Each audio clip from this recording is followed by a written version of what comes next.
that was something I didn't like about the pickup industry was, that they were grading women on a 1 to 10 scale, whereas I was always... that's just silly. It doesn't help. I'd like to say it doesn't help the guys either, because you know what? Like, fundamentally, she's a person, right? She's a person.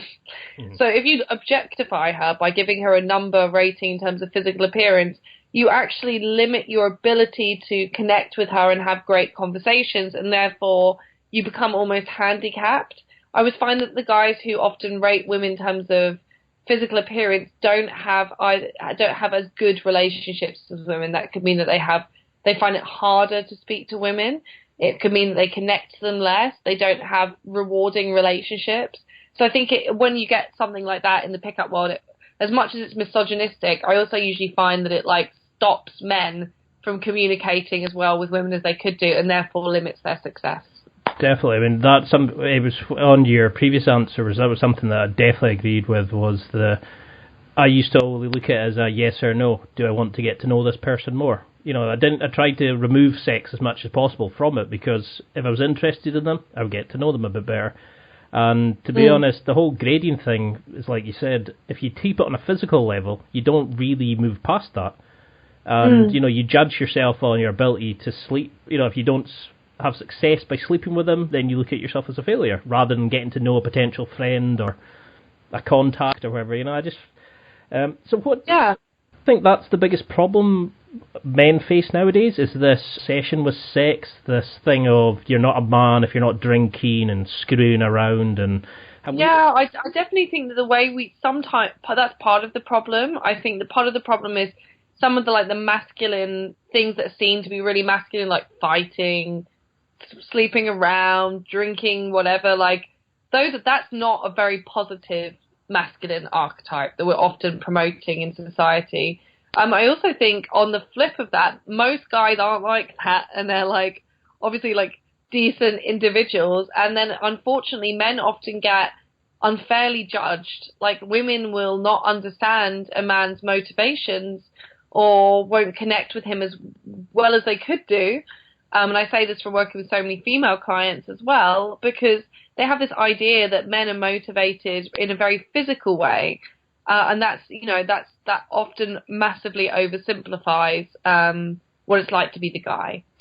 So I think there's that issue. I also think men are often shamed around their sexuality. So it's a weird thing where we almost promote a hypersexualized culture, but then also men will feel they will worry, if I stand too close to her, am I stalking her?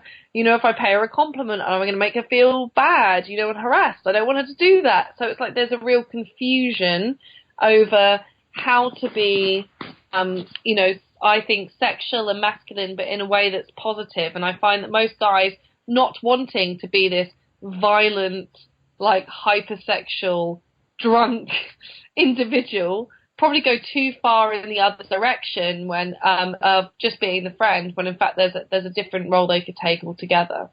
And do you think we've become worse than our sort of grandfathers and older generations of men, or is there something about today's society that is there benefits the way we are? Yeah, I think so. I mean, I think that there's with all, I don't think we should look at the past in a glorified way, because we just have slightly different problems. So I think historically we had it definitely, at least when we're speaking about the UK, Europe, and Northern America, Australia, we used to have clearer gender roles. So everyone knew what everyone's job was. We also had less sexual and relationship options. There was a much clearer route. You met someone, you met their parents, you maybe dated or courted a little bit, but then you got married, and then you had children. And then now we have so many different forms of relationships, and because, of medical advances and contraception, there's different relationship routes you can go down. Women are much more emancipated.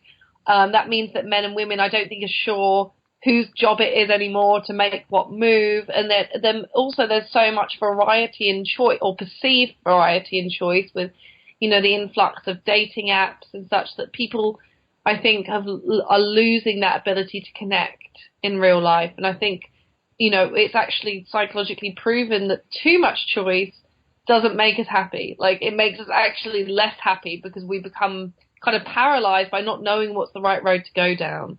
So I think we have just, whilst in the past, you know, I think especially from a woman's perspective, we were like, you know, there were really big issues with, you know, not having things like birth control and not having, and having we still have less rights, and far less rights than our male partners. I'm not saying that that's something that's idealistic that we should want to go back to.